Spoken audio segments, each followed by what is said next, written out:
ঝিনাইদহে জামায়াতের গণমিছিল ও সমাবেশ অনুষ্ঠিত।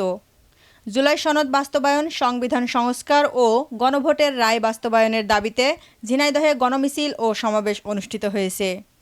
১১ দলীয় জোটের আয়োজনে শনিবার বিকেলে শহরের ওয়াজির আলী স্কুল মাঠ থেকে গণমিছিল বের করা হয়।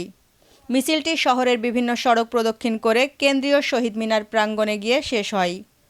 এর আগে গণমিছিলের শুরুতে Wazir Ali school and college মাঠে আয়োজিত সমাবেশে কেন্দ্রীয় নির্বাহী পরিষদ সদস্য মোবারক হোসাইন, জেলা জামায়াতের আমির ও সংসদ সদস্য আলী আজম মোহাম্মদ আবু বক্কর এমপি, অধ্যক্ষ মতিয়ার রহমান, মাওলানা মোহাম্মদ আবু তালিব সহ অন্যান্যরা বক্তব্য রাখেন।